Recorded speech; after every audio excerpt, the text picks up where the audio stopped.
And welcome to this week's episode of DIY History. My name is Cassidy Cash. This is the show where we take a game, recipe, or craft from the life of William Shakespeare and show you how it works and give you all the information you need to try it out for yourself at home. If you would like the printable instruction sheet as well as the supply list for the activities that we do on DIY History, you can join our DIY History Club on Patreon at patreon.com/thatshakespearelife.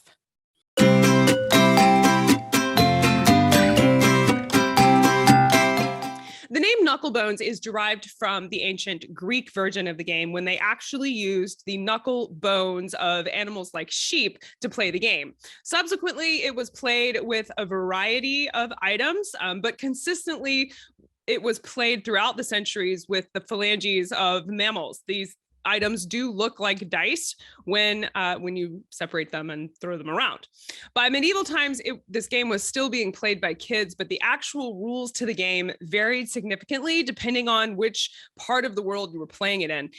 The general premise is you take the bones, and there's usually 5 of them. So in all the versions, you have 5 bones, and you throw them. And the winner of the game is the first player to successfully complete a prescribed series of throws, which, though similar, differ widely in their detail. So throws work like card combinations. If you've ever played poker where you have like a royal flush and a straight, I don't play poker. These are the only ones I know.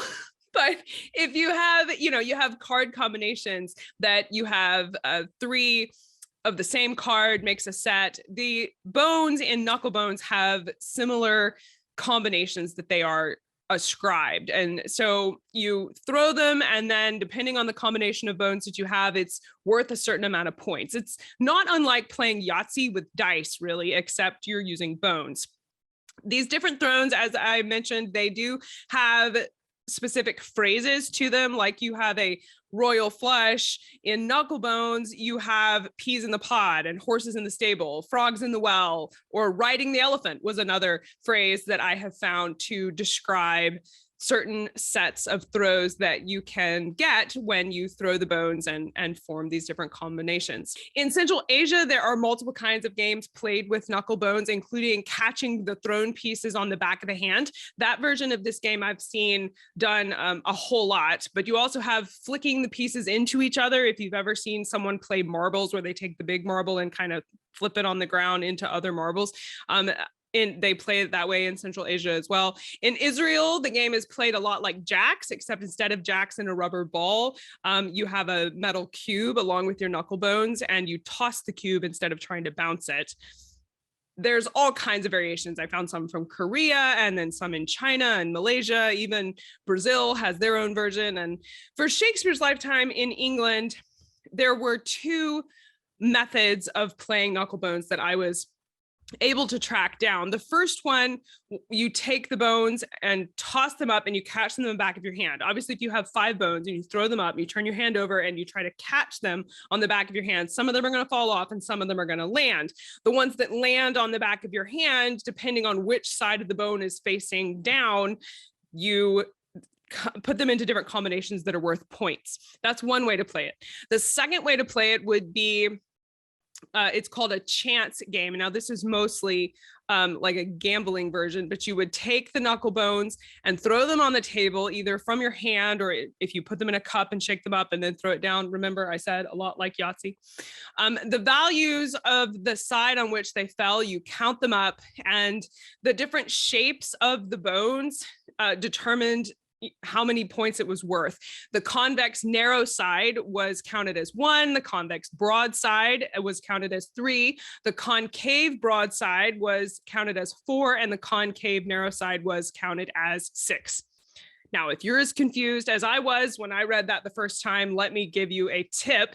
Unless you are deeply familiar with the difference between concave and convex, broad and narrow sides of a bone, before you begin this game, I would simply assign a value to each of these sides, and it'll even make your life a whole lot easier if you're playing with the replica Knucklebones like the ones we're going to play with in today's demonstration. it's easier to take like a Sharpie and write the value of that side actually on the knucklebone. If just practically when you're playing, it's just easier to keep up with it. In like the 16th and 17th century, they probably wouldn't have done that. In fact, they didn't have Sharpies. So let me just be definitive. They wouldn't have done that.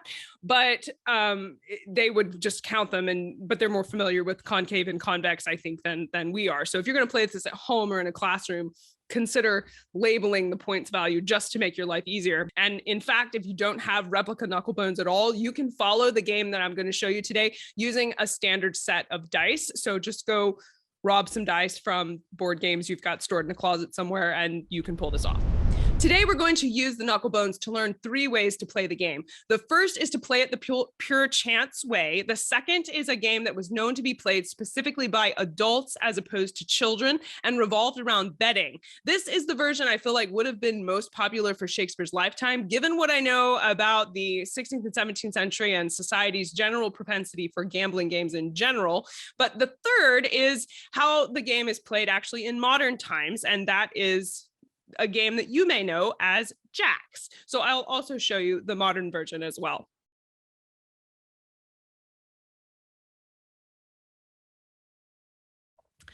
Let's start with the game of chance. For this game to work, you have to first decide what the total point value is that you're working towards.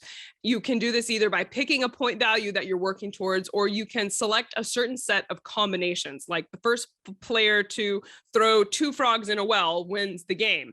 Other than some books which indicated the names of specific throws in Knucklebones, I wasn't able to locate exactly what the combinations were that led to points. So when we're recreating this game in the 21st century, exactly what combination constitutes a frog in a well, you get to decide that, because we don't have any records that I could find in time for this episode to determine anything other than the fact that frog in a well, riding an elephant, and some of these other phrases that I was able to find were phrases from the game Knucklebones, but exactly what bone combination constituted that, I wasn't able to find it. So the way I recommend you handle it is to write out each of these phrases and assign a combination to those phrases, and then say, you know, the player to throw 2 frogs in a well wins the game. To make this easier for you, I do have a printable version of the instructions for this game where I have already pre-assigned combinations of Knucklebones to these phrases, and you can print that out from our printables page on Patreon if you're part of the DIY History Club. Take those and try to throw them. Now, did you get 2 concave broadsides and 1 concave narrow side, a convex narrow side? Here's 1, 2, 3. So that's a frog in a well. So then it's my turn.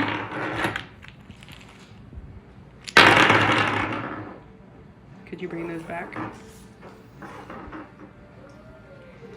I got a frog in a well. So then we roll again.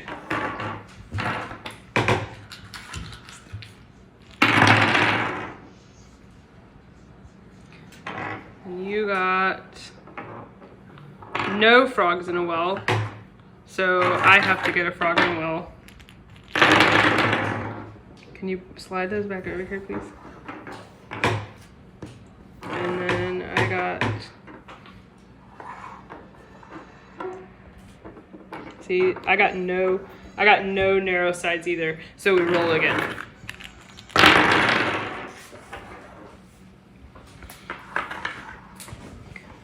Okay. Okay, I didn't get any. Your turn.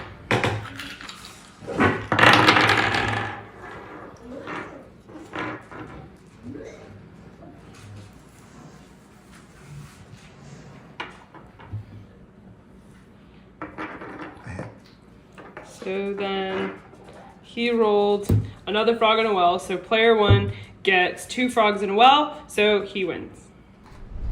So that's how you play the first version. And that way was most likely played during Shakespeare's lifetime. Now,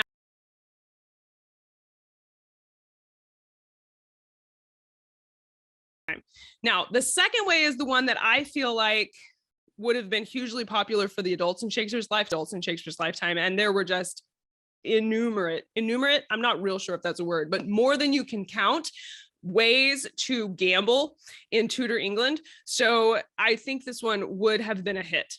Adults used the Knucklebones in a similar way to players. Before they throw the Knucklebones, will place bets and then take turns throwing the die, and you're betting that you're going to get a better hand than the other person, ever how much money you want to put on that gamble. Then you throw the bones, and the side the bone rested on was counted rather than the side that faced upward. So that's a big difference from like playing dice. You're not going off of what you can see, you're going off of what's on the opposite side of what you can see. The lowest throw was 4 ones, and that was called a vulture. The highest was a Venus. And that occurred when all 4 Knucklebones landed on a different side. Now, I will put the link to this research source that defined those two for you in the show notes below this episode, so you can see this reference. But those were, again, were the only 2. So I would go back to the first version and take the defined phrases and combinations that we created from version 1 of this game, bring it over here, and bet on who can throw the highest phrase, the highest combination. Remember, we will have defined 2 frogs in a well is this combination, it's worth this many points. So going into version 2 here, you should have a list of phrases and what the combination is and what the points are. So you would be betting with someone else that you can throw a frog in a well, and then whoever actually makes good on their bet wins. That's the second version. Go.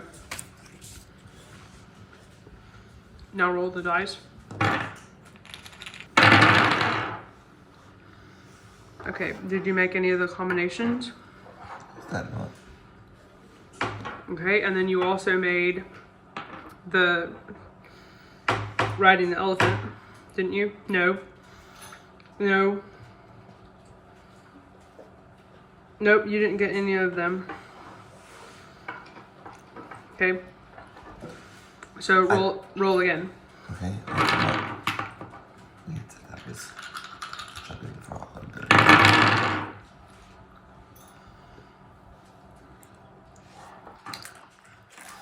That, Sorry. this, and that make a frog in a well.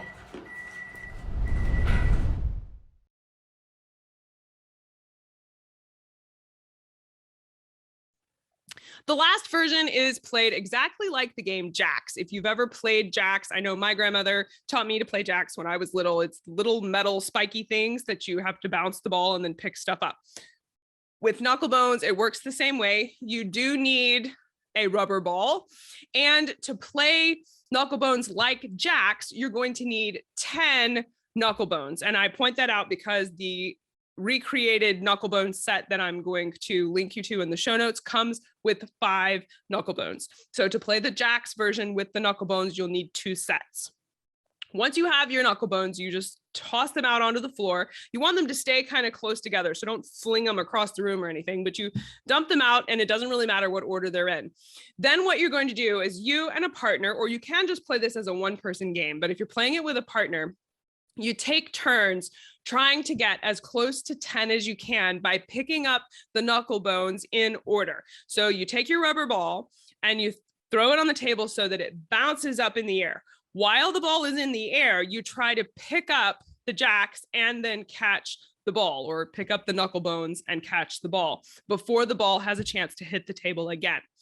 You pick up the Knucklebones in order. So like the first toss, you pick up 1 Knucklebone. On the second toss, you're picking up 2. On the third toss, you're picking up 3. And you're doing all of this with 1 hand, and you're going as high as you can go until, when you're playing with Jacks, you play all the way to 10. I'm just going to give you a small tip here. It works fine to play this up to 5, because the Knucklebones are bigger. It's a lot harder to pick up 10 Knucklebones than it is to pick up 10 Jacks. So even though my research suggested that you would want to do this with 10 Knucklebones, practically speaking, just because of the size of the Knucklebone, you're going to want to, to me, I don't know that I could fit 10 of these in my hand, but I can fit 5. And so it's perfectly fine to play this game with just 5 knucklebones, but like you're picking up 1 and then 2, and you just take turns. If you miss, then your turn is over. And so like if you picked up 3 before the ball hit, and that's as far as you got, then your opponent would need to try and get at least 4. And if nobody gets to 5, then nobody wins. If the person who gets the highest wins the game. So like if you made it to 3 and your opponent only got 2, then you win. And that's the way that you would play jacks. When you're competing with yourself and you're just playing the 1-player version, you're just trying to go as high as you can before you miss. So you're competing against yourself in that way. So that's it for this week. Thank you for joining me for this week's episode of DIY History. I hope you enjoyed learning a real game from the life of William Shakespeare that you can do for yourself at home. To get the history guide for today's episode, as well as printable instructions and a supply list for today's game, visit us at patreon.com/thatshakespearelife and sign up for the DIY History Club. Each week, as we go through these games, recipes, and crafts, I will be sharing links for how you can play this at home that are printable, and you can take them to your table with your students or your family and try these things out for yourself at home. So make sure you go there to check that out. I will put a link below this video to where you can buy the kind of recreation knucklebones that we used in today's episode. And please subscribe to the channel. We'll be back next week with a recipe from Hugh Platt. You may remember Hugh Platt from our egg recipe we've already done on this channel, as well as our how to turn blue ink red that we did was a Hugh Platt recipe.